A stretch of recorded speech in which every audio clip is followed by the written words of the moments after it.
नमस्कार मंडळी, आज मी 5 प्रकारच्या चटण्या करून दाखवणार आहे।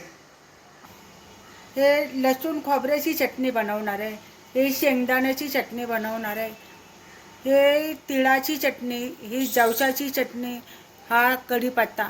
आता हे 5 प्रकारच्या चटण्या बनवून दाखवणार आहे। 5 प्रकारच्या चटण्या कशा बनवणार आहे हे तुम्हाला पुढे दाखवणार आहे। आता हे चायचं बघा, हे देशी लसूण आहे बघा, हे आपला गावचा शेतकऱ्याचा लसूण। हा लसूण आरोग्यदायी खूप चांगला आहे, आपलं रक्त शुद्धीकरण करते। हे लसणापासून मी चटणी, कुठल्या चटणीला लसूण वापरायचा मी तुम्हाला पुढे दाखवणार आहे। आता हे लसूण कुठल्या, हे मिरचीची पावडर, हे बघा मिरचीची पावडर एकदम छान सुंदर आहे, लाल मिरचीची पावडर। चटणी कशी बनवायची याचा मी व्हिडिओ टाकलेला आहे, पण आता ह्या चटणीपासून आता मी तुम्हाला ह्या 5 प्रकारच्या चटण्याला मी वापरणार आहे। मग हे जेवणातले आपले हे पदार्थ आहे, रोजच्या जेवणामधले पदार्थ आहे, तर आता हे चटणी बनवून दाखवणार आहे। मग ह्या चटणीपासून आपल्याला खूप फायदा आहे। आपल्याला हे केस चांगले राहतात, आपलं पोट साफ राहते, आपलं वजन कमी ठेवतं, आपल्या हृदयासाठी, आपले हाडे मजबूत होण्यासाठी हे काम करते। हे आपल्याला चटणी खूप फायदेशीर आहे। तरी हा चटणी मी पुढं कशी बनवायची मीही तुम्हाला दाखवणार आहे। आता पहिली मी चटणी लसूण खोबऱ्याची करणार आहे। आता तुम्हाला साहित्य दाखवते। हे साहित्य काय लागणार आहे आता ह्या खोबऱ्याच्या चटणीला बघूया। हे खोबऱ्याचे काप करून घेतलेले आहेत। आता ह्या खोबऱ्यामध्ये आपण हे लसूण घालणार आहे, लसूण खोबऱ्याची चटणी बनवणार आहे। त्याला आता हे जिरं आणि हे मीठ, चवीनुसार मीठ टाकायचं, मिरचीची पावडर टाकायची। आता हे आपण खोबऱ्याची चटणी बनवायला घेऊया। बघा आता हे गॅस चालू करते। गॅसवर आपल्याला कढई ठेवून घ्यायची। हे खोबऱ्याचे काप टाकून घ्यायचे, आता हे भाजून घ्यायचे चांगले।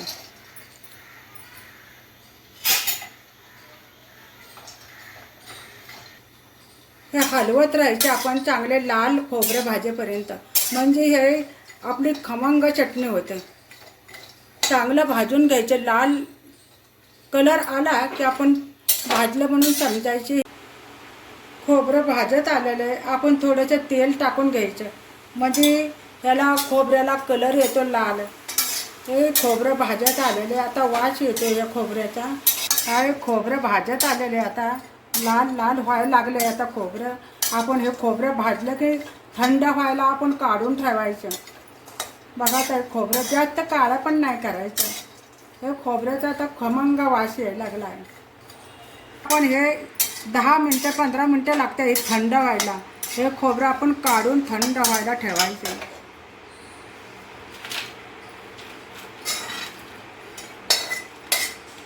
हे शेंगदाण्याची पण चटणी बनवणार आहे। आता हे शेंगदाणे भाजून घ्यायचेत आपल्याला। बघा आता आपल्याला हे शेंगदाणे चांगले भाजून घ्यायचे। हे शेंगदाणे आपण हलवत राहायचे सारखं, म्हणजे हे शेंगदाणे काळे होत नाहीत, एकदम लाल शेंगदाणे भाजले जातात। आपण काळं होऊन द्यायचे नाहीत आणि ह्याला तेल अजिबात टाकायचे नाही, कारण आपल्याला शेंगदाण्याला तेल असतं, त्यामुळे आपण जास्त तेल कुठल्याही चटणीला वापरायचे नाही। हे शेंगदाणे बघा आता आपले लाल झालेले आहेत। आता आपण हे काढून घ्यायचं, थंड करायला ठेवायचे। बघा आता हे थंड होणार, शेंगदाणे 10-15 मिनिटात शेंगदाणे थंड होते। हे आता थंड शेंगदाणे व्हायला आपण ठेवायचे, नंतर चटणी बनवायची, आपल्याला हे थंड होऊन द्यायचे। हे तीळ बघा आता आपण हे चाप करून घेतलेले आहेत। आता हे तीळ भाजून घ्यायचे, आपण जास्त काळं पण करून घ्यायचे नाही, आपण हलवत राहायचे सारखे। हे तीळ त्याचे नाजूक असतात, त्याच्यामुळे आपल्याला हे सारखं हलवत राहायचे। आता हे बघा आपले तीळ हलवत राहायचे, बारीक गॅसवर ठेवून आता हे तीळ हलवत राहायचे। हे तीळ चांगले लाल भाजले की आपण थंड व्हायला काढून ठेवणार आहे। हे तीळ भाजत आलेले आहेत, आता आपण ह्याला तेल नाही टाकायचं, बिन तेल टाकताच आपण तिळाची चटणी ह्याची बनवायची आहे. बघा हे आता तीळ भाजत आलेले, एकदम मस्त वास खमंग सुटलेला आहे. आता हे तीळ काढून घ्यायचे आहेत आपल्याला.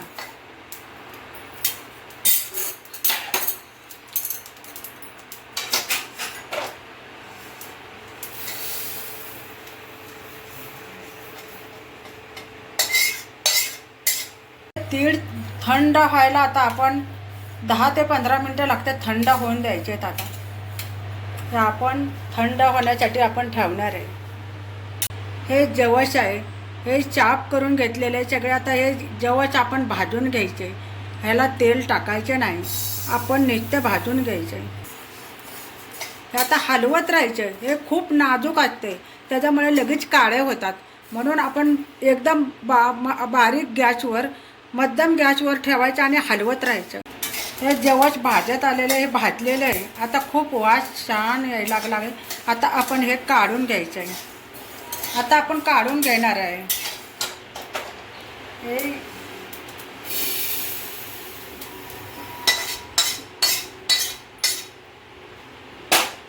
आता हे थंड व्हायला ठेवायचे आपल्याला. हे जवस आपल्याला पचरून थंड व्हायला ठेवायचे. लसूण कशाला वापरायचा मी तुम्हाला पुढे दाखवणार आहे. कुठल्या चटणीला वापरायचा, कुठल्या नाही. पण आपण जरा भाजून घ्यायचा म्हणजे वास येतो चांगला.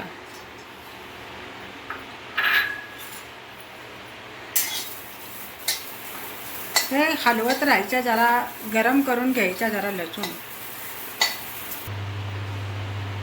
हे थोडंसं तेल वापरायचे लसणाला. आपण फोडणीला कसा लसूण वास येतो तसा ह्याचा वास येतो चटणीमध्ये, म्हणून आपण थोडंसं तेल टाकून घ्यायचं.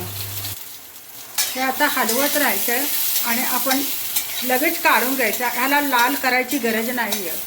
हे लसूण लाल करायचा नाही, नाहीतर वास आपला कमी होतो लसणाचा जास्त भाजलं की. हे लसूण जास्त भाजून द्यायचं नाही, कारण आपला वास कमी होतो लसणाचा. म्हणून आपण आता हे काढून घ्यायचा लसूण.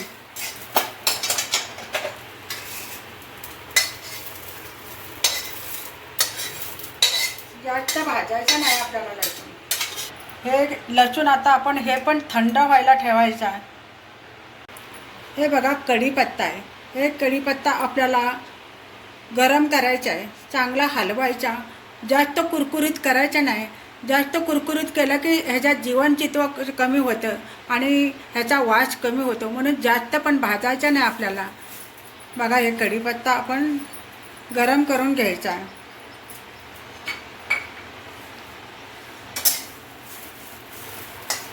हे हलवत राहायचं.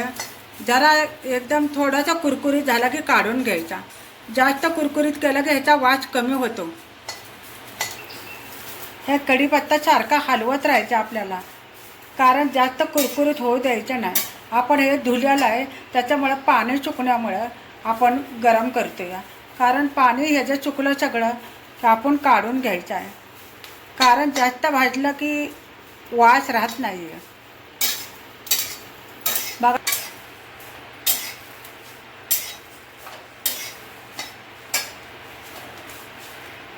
हे भाजत आल्यानंतर आपण थोडंसं तेल टाकायचे, जास्त बी टाकायचं नाही. एकदम हे आता तेल थोडं टाकून घ्यायचे आपल्याला. कढीपत्त्याला जास्त तेल टाकायचं पण नाही आपल्याला, एवढंच टाकायचं.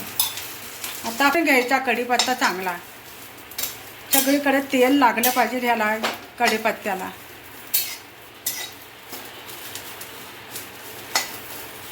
जास्त भाजून नाही आता द्यायचा. भाजत आलेलं आहे. आता आपण काढून घेणार आहे आता, कारण ह्याचा वास कमी होतो, म्हणून जास्त कुरकुरीत करायचा नाही. आपल्याला खूप फायदेशीर आहे. खूप आपल्याला केस गळती थांबते, म्हणून ही कढीपत्त्याची चटणी खूप फायद्याची आहे आपल्याला. हे आता आपला कढीपत्ता भाजत आलेला आहे. आता आपण हे गॅस बंद करून घ्यायचा, कारण आपली गरम कढई आहे ना, त्याच्यामध्येच कडक होतो. म्हणून आपण आता गॅस बंद करून घ्यायचा आणि आपण हे हलवून पसरून ठेवायचा थंड होईपर्यंत. नंतर तुम्हाला पुढे मी चटणी बनवताना दाखवणार आहे. हे आता सगळं भाजलेलं हे थंड झाले. आता 10 ते 15 मिनटं झालेले आहे. हे आपलं सगळे वस्तू हे सगळ्या थंड झालेले आहेत. आता आपण बघूया कुठली चटणी करायची. आपण खोबऱ्याची चटणी बनवून घेऊया आधी. आता ह्याला काय साहित्य लागतं ती तुम्हाला दाखवणार आहे. आता आपल्याला हे खोबरं घेतलं आहे बघा. हे खोबरं टाकलेलं आहे.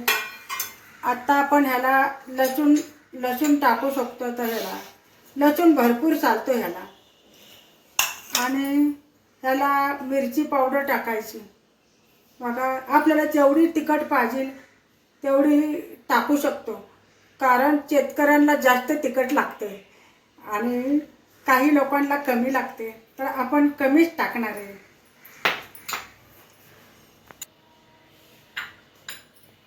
आता आपण जिरं टाकणार आहे ह्याला बघा. जिरं टाकून घ्यायचे.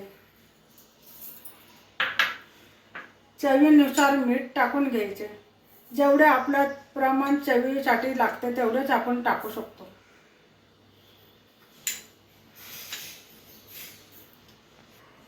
आता आपण बारीक करून घ्यायचे.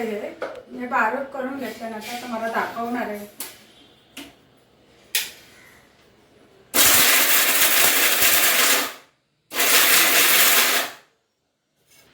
हे आपली चटणी आता बारीक झाली का बघूया. आता हे बघा आपली चटणी बारीक झालेली आहे. हे लसूण खोबरं हे टाकून आपण जिरं टाकून मीठ टाकून बनवलेले बघा. किती छान सुंदर झाली. आपण हे काढून घ्यायची आता चटणी. आता ही चटणी काढून घ्यायची आपण.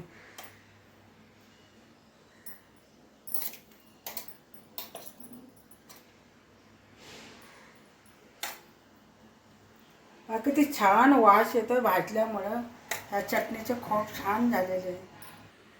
शेंगदाण्याची चटणी बनवायची. आपण ह्याची चाल नाही काढायची. चाल नाही काढल्यानंतर ही खूप चव छान लागते, कारण चाल काढली की चव लागत नाही आणि पांढरी होते कलरला. म्हणून आपण तसेच शेंगदाणे आपण बारीक करून घ्यायचे. आता बघा. तर आपण ह्याला पण लसूण टाकायचा.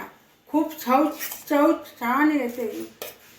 चवीला खूप चांगली लागते चटणी आपण लसूण टाकल्यानंतर.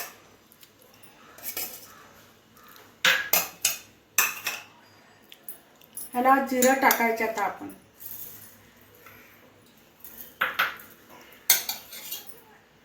हे चवीनुसार मीठ टाकायचे.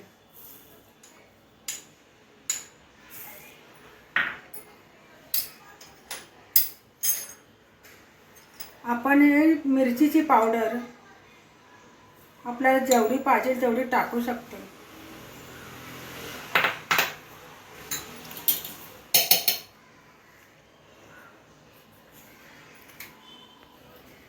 हे बारीक करून घ्यायचं.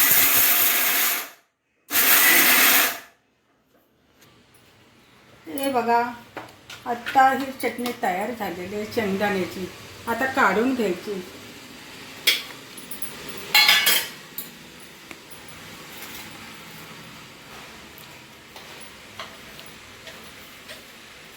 चटणी बनवायची. आता आपल्याला ह्या तिळाच्या चटणीमध्ये काय टाकायचं बघूया आपण.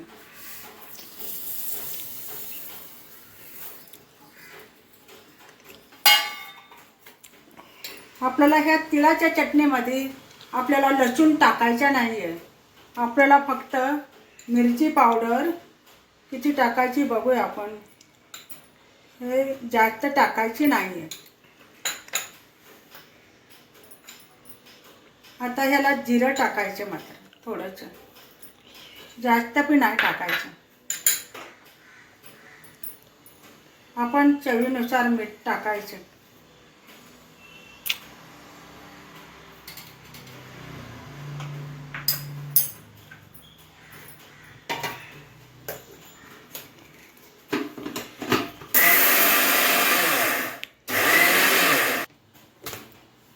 आता आपली फिरवू का. हे आता आपण बारीक झाली का बघूया. हा छान बारीक झाली. या वास किती खूप आपले हे तिळाची चटणी बघा कशी छान झाली. वास कसा येतोय बघा भाजल्यामुळं. थंड झालेले. आता आपण ह्याची चटणी बनवायची. कशी बनवायची बघूया.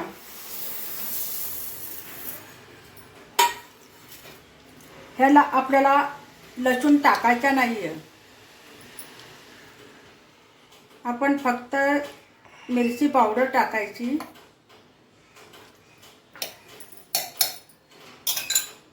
आणि थोडेसे मीठ टाकायचे, चवीनुसार मीठ टाकायचे. आपण जिरं टाकू शकतो. आता हे आपण बारीक करून घ्यायचे.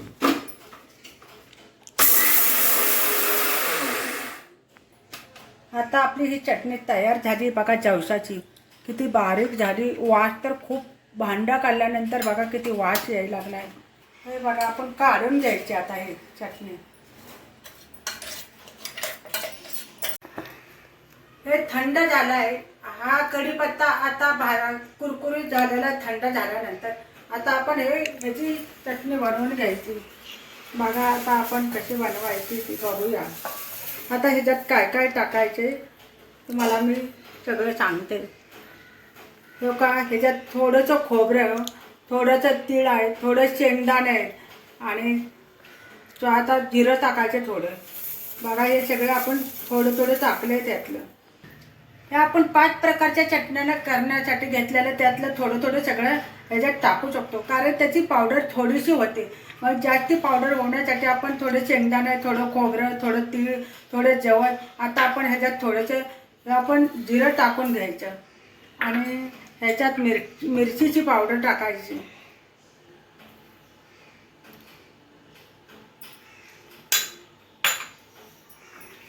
हे चवीनुसार मीठ टाकून घ्यायचं.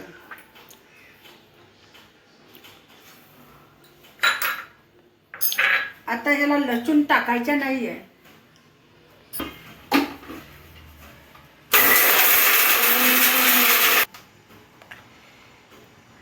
आता हे बघूया बारीक झाली का. हे चटणी बघा आता बारीक झाली आहे. हे चटणी तयार झालेली आहे. हे चटणी तयार झालेली आहे बघा. हे काही बारीक झाली कढीपत्त्याची चटणी. बघा आता आपण हे काढून घेणार आहे. तर मंडळी आपले हे चटण्या बनवून झालेले आहेत. आता तुम्हाला मी दाखवते कशा बनवल्या ते दाखवते. हे कढीपत्त्याची चटणी बनवलेली, हे तिळाची चटणी बनवली, हे जवसाची चटणी बनवली, हे शेंगदाण्याची चटणी बनवलेली आणि हे लसूण खोबऱ्याची चटणी बनवलेली. तर हे चटण्या तुम्ही कशा प्रकारे 5 बनवल्या हे तुम्हाला मी व्हिडिओमध्ये दाखवलेले. हे चटण्या खूप खायला आपल्याला खूप छान चांगल्या आहेत. तर तुम्ही पण अशाच घरी बनवा आणि आमच्या चॅनलला कळवा आणि लवकरात लवकर सबस्क्राईब करा. आणि संपूर्ण व्हिडिओ बघितल्याबद्दल धन्यवाद. आता भेटूया आपण लवकरच पुढच्या व्हिडिओमध्ये.